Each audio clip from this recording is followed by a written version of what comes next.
Being having a friend that drinks, having a friend that is a club person will not help you to be in church.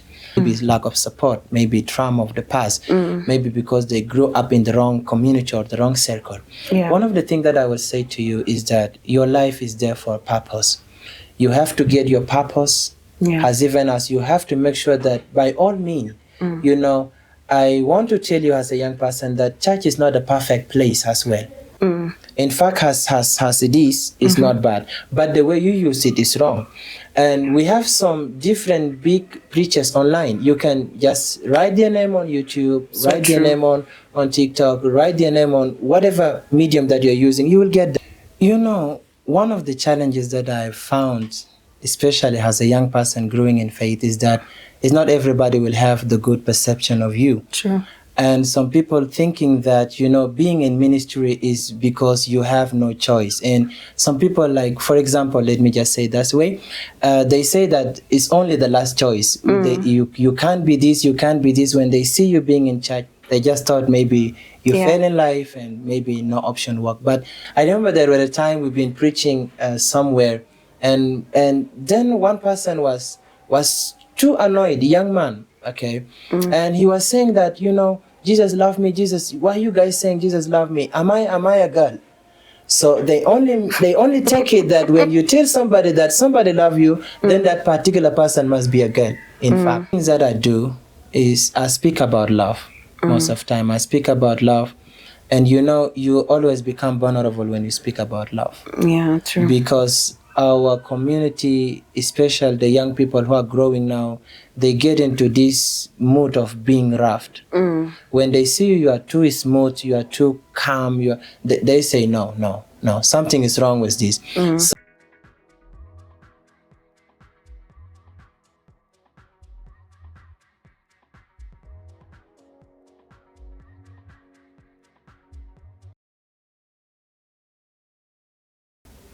You're welcome to the Red Table Podcast. My name is Nyanwai Susanna. Our guest today is Peter. Yeah. Peter, tell us about yourself. Thank you so much. I'm really happy to be here. This amazing podcast, you know. You're welcome. I've been following, and amazing things have been happening over here.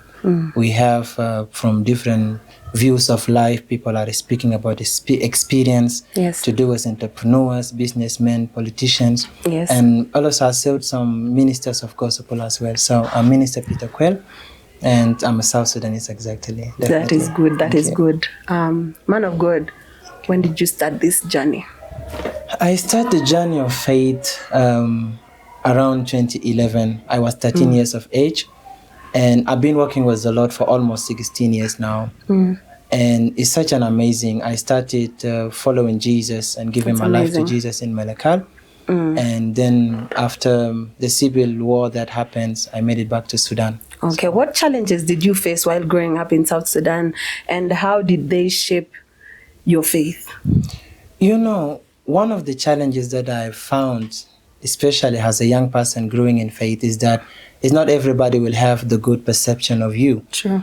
And some people thinking that, you know, being in ministry is because you have no choice. And some people, like, for example, let me just say that way, they say that it's only the last choice. You can't be this, you can't be this. When they see you being in church, they just thought maybe you fail in life and maybe no option work. But to me, that was one of the challenges. And people are being downplaying, young people especially, be it boys or girls. We are being downplayed, especially in South Sudan. You must really work hard and to prove your faith. Yes. Minister Peter, who has been the most influential figure in your spiritual journey?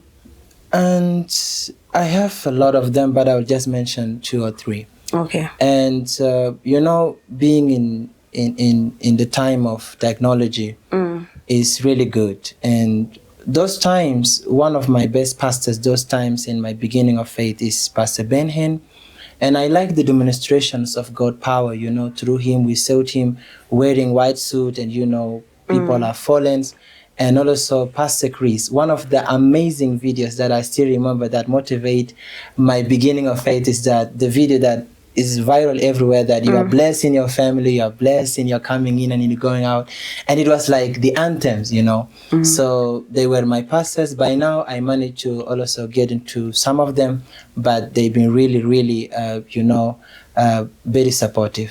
Oh, that's amazing. That's amazing. How does South Sudanese culture influence the way you preach and connect with people? One of the things the Bible talks about, Jesus said that I didn't come to change or to cancel the law. He's coming to complete them. One of the things that I found, we like English student or young ministers who speak English and speak Arabic in different places, is that South Sudan they only favorize people who are from East Africa. So the culture of South Sudan, especially with me in ministries, really affected me in terms because you are in charge and you'll find that these people, they say that we are from Shuluk Church, we are from Nuer Church. Yeah. And for you trying to be in all sides, to please all sides, you will not be able to do that. In fact, if you just go now and you try to search on gospel ministers, if you want to see how they are too popular, you will find by the people that they belong to. Especially we have Nuer gospel, they are very popular, especially in Nuer. But in other people who doesn't speak Nuer, so other people don't have anything with them. So it affected me, especially in way of preaching, because you can't preach of hatred and of love in the same time. Neither you have to neglect being a man of hate or being a man of love. And I found it little a bit difficult to explain my point. But seriously, we have a certain mindset that we have in mind that back time, I don't know about now, back time people don't want to talk about money. And in fact, when I make it in faith, is that time I was still young and 2 year, 3 year, 4 year, but it was very hard, to find a man of God that is okay. We just only see them online, so it affects our thoughts as a young children growing in faith, loving the Lord. Being told that the man of God doesn't have to look good, especially ladies. Some people say they don't have to do cosmetic too much. Yes, I accept with the fact that there are certain dress we don't have to do, to dress as a ladies or as a man. But it really affected my ministry and preaching, because you can't speak about something and it still stands against it.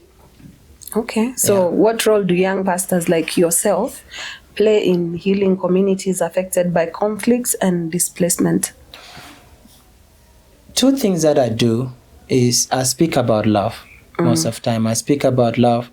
And you always become vulnerable when you speak about love. Yeah, true. Because our community, especially the young people who are growing now, they get into this mood of being roughed. When they see you are too smooth, you are too calm, they say, no, something is wrong with this. So the role that I played in our young community or all around, I speak about love and I speak about Jesus. That's amazing. Because you can't speak about Jesus if you don't show people love. Yeah, true. And you can't show people love if it's outside Jesus. It's easy because some people really miscalculated the word love, or they misinterpret it as well. As if you find me coming telling you Jesus love you. I remember. So let me just go back. I remember there was a time we've been preaching somewhere, and then one person was too annoyed, young man, okay? And he was saying that, Jesus loved me, Jesus, why are you guys saying Jesus loved me? Am I a girl? So they only take it that when you tell somebody that somebody love you, then that particular person must be a girl, in fact. So I speak about Jesus and I speak about love. And the term of love, I'm from Nuer, but I didn't, just separated myself to Nuer. I'm all around. I have mothers from all tribe of South Sudan, from Ndukuru, Shuluk, Dinka, and I stayed with different people. Yeah, so that is the role that I do.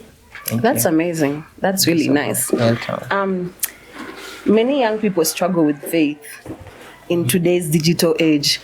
How do you reach out to them? Do you make posts? What do you do to reach out to these young people? Because they're always on TikTok, including myself. I won't deny. Yeah. We're always on social media. How do you reach out to them? What do you do? Do you have calls? Tell us. Okay, one of the things is I used to post some verses, and In your WhatsApp or on Facebook, and also on my status. Okay. And sometime I used to come with a worship online, and sometime I come to preach. In fact, as now I'm talking to you, I have something like 3 weeks to 1 month now. I used to preach on TikTok. On live? Yes, live. That's amazing. You get all our attention. And I'm speaking about something to do with a school of ministers. I'm a young minister. With no fear of compromise. In churches, we have discipleship classes. But, it is very rare in church to speak about deep matters. Especially one of the things in this time of technology, I also speak about one time that technology is not bad. In fact, as it is, it's not bad. But the way you use it is wrong. And we have some different big preachers online. You can just write their name on YouTube, write their name on TikTok, write their name on whatever medium that you're using, you will get them. But on my part, I post verses, and sometimes I shoot some short videos speaking about the mind of God, or I can explain even some verses. So that is what I do usually. That's amazing. That means you've got their attention. Yeah. You've got our attention. Thank you so much. So, what do you think is the biggest misconception about young pastors? The biggest misconception, with my personal understanding, is that, as I said, being young is too hard. And it's not everybody who will take what you are saying for real. I met some people, as young as I am, you will find them, talking to you, telling you like, you want to tell us about God? You are still growing. You are still a young boy. You don't know that much. But Paul the Apostle says something to his disciple. One is of his son, Timothy. He said that, Lord, let nobody despise you because you are young. But being young, use it to be an example. That's what the Bible says. That be an example in faith, be example in love, be example in prayer, and also be example to the believers, despite you're young. So being young, one of the misconception or the misunderstanding people take is that they don't play our stage of life and being young in age, because one of the things is not that I have a problem with the whole folks, for example. The Bible says that the multitude of age teaches wisdom, which means as you are growing, you will gain wisdom, Even to me now, there are some verses that I was explaining, 5, 6, 7 years ago. If you give them to me now, I can even explain them much more better. But one of the misconception is that we are being young, it become a disadvantage. But also let me talk to some people, because some people want to take it, as a strength. But you can't grow that much as a young man of God or a young woman of God without, respecting those who went before you. The Bible says that we have to imitate whose faith and patience has inherited result. They may not have much as we have knowledge, experience, but they may have something that we need. Thank you. Okay, if you could give one piece of advice to the youth who feel lost, what would it be? One of the piece, I will just break it to two. See for yourself a right circle. You need to see for yourself a right companionship. One of the things that keep our young people down, not even being in church, is the circle they have. Having a friend that drinks, having a friend that is a club person will not help you to be in church. Another thing is that as much as a young person, also you should listen to your parent or your family advice, because I'm sure as much as some people used to speak, that we have parents that are carelessly, but there is no any parent that is stupid. Because the fact that they brought you in life, give them the right to always advise you for the right thing. So my advice to young people over there, that see for yourself the right circles. And apart from the right circle, also you have to listen to your parent. So that's supposed to be the first. When you listen to your parent, which means that they will guide you the right things. And you have the right circle. While having the right circle, which means that your family, biggest brothers, any relative, they will know who are you hanging out with. Okay, Yeah. that's good. Let's imagine you're speaking to someone out there listening to us right now, Yeah.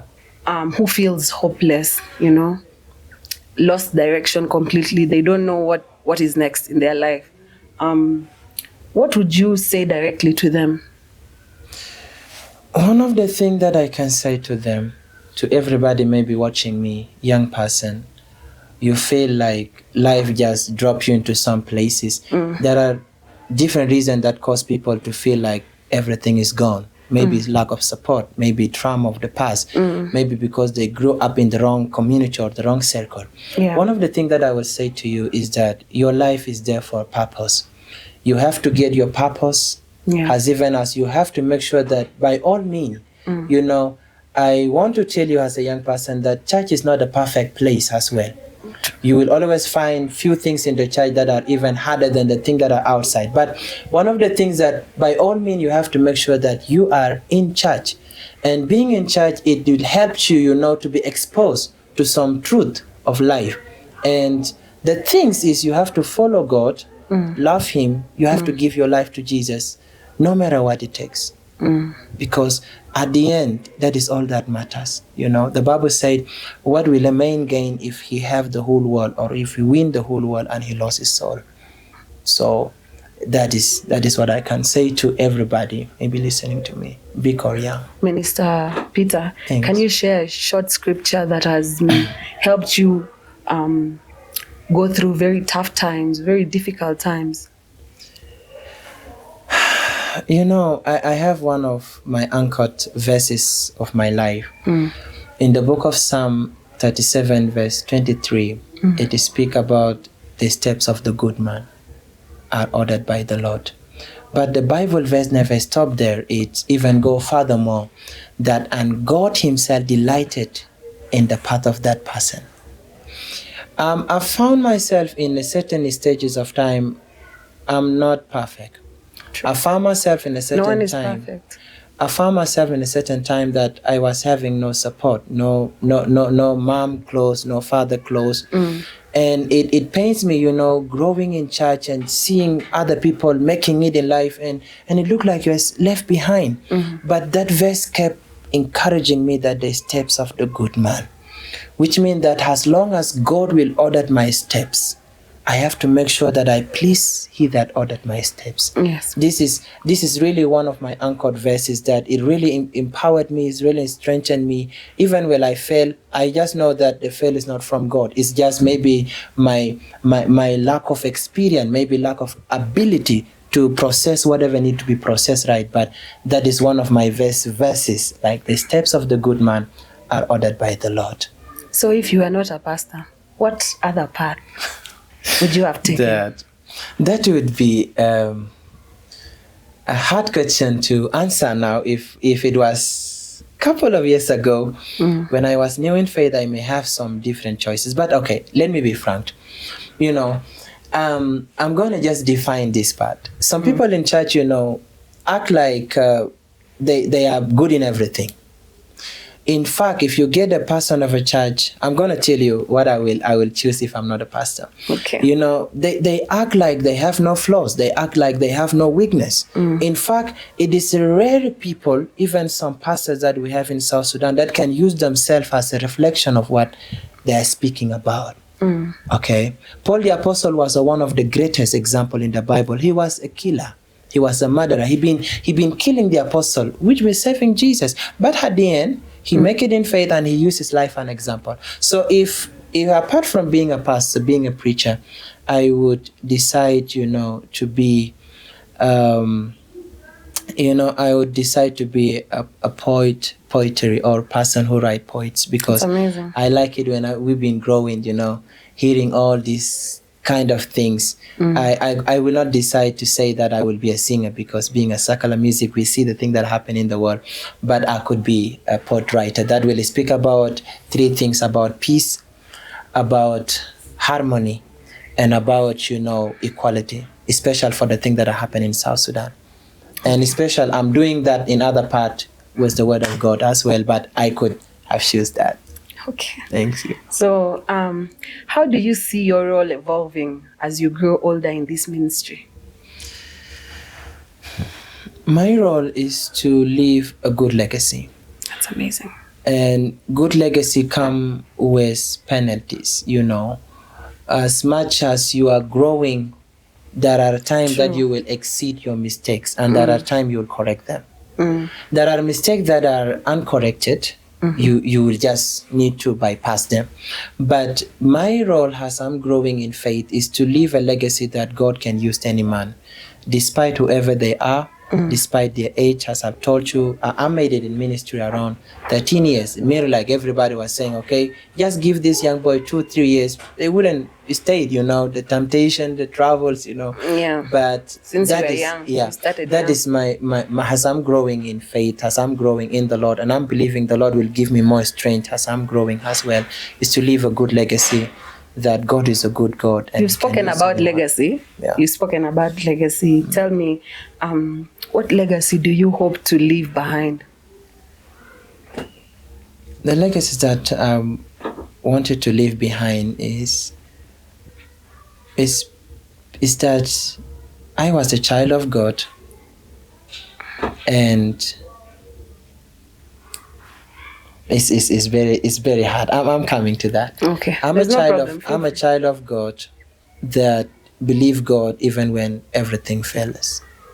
And until now, one of the things that I kept my life in is different, you know, to separate from risk and faith. They look the same. They look alike. So, despite all those things, I'm going to leave this legacy that I'm a child of God who believes in God. Like, I'm a man of faith. That's all that I can say. Okay. Yeah. That's good. Thank you. All right. Thank you for watching, and I hope we've learned something. I personally have learned something from Minister Peter, and follow, share, like, subscribe to our YouTube channel. Thank you for watching.